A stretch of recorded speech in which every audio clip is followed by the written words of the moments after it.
కూడికకు చేరువచ్చిన ప్రియులందరికీ ప్రభువైన యేసుక్రీస్తు నామమున వందనాలండి. అలాగే కూడికను నడిపిస్తున్న హానోక్ అంకుల్‌కి కూడా వందనాలు. బర్నబాస్ అన్నయ్యకి కూడా వందనాలు.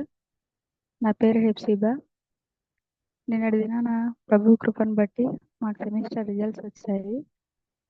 అయితే ఎగ్జామ్ స్టార్ట్ అయిన ఫస్ట్ రోజు నుండి లాస్ట్ డే వరకు కూడా నేను జలుబు, జ్వరం అలాగే శరీర బలహీనతలతో ఎగ్జామ్స్ కూడా సరిగ్గా రాయలేకపోయాను.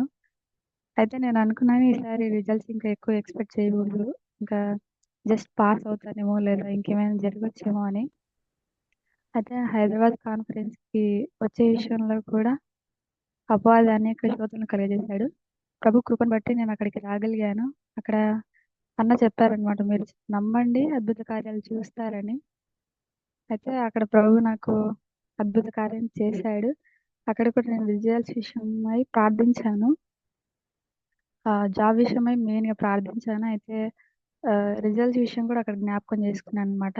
అయితే మీటింగ్స్ అయిన తర్వాత జూమ్‌లో భువనాక గారు సాక్ష్యం చెప్పారు. చివర్లో బర్నబాస్ అన్నయ్య గారు చెప్పారనమాట, మీరు కూడా నమ్మండి, మీ ద్వారా కూడా సాక్ష్యాలు వస్తాయని. నిజంగానే నిన్నటి దినాన రిజల్ట్స్ విషయంలో అయితే రిజల్ట్స్ ఆయనకు మహిమకరంగా వచ్చాయి. మాకొచ్చిన స్కోర్‌లో నాది టాప్ 3 ఉందండి. నిజంగానే ఆహ్, ఈ రిజల్ట్స్ విషయంలో ప్రభు నాకు సంతోషాన్ని కలుగజేశాడు. ఈ అద్భుత సాక్ష్యాన్ని, ఈ అద్భుత కార్యం చేసిన ప్రభువుకు సమస్త మహిమ కలుగును గాక. ఆమేన్.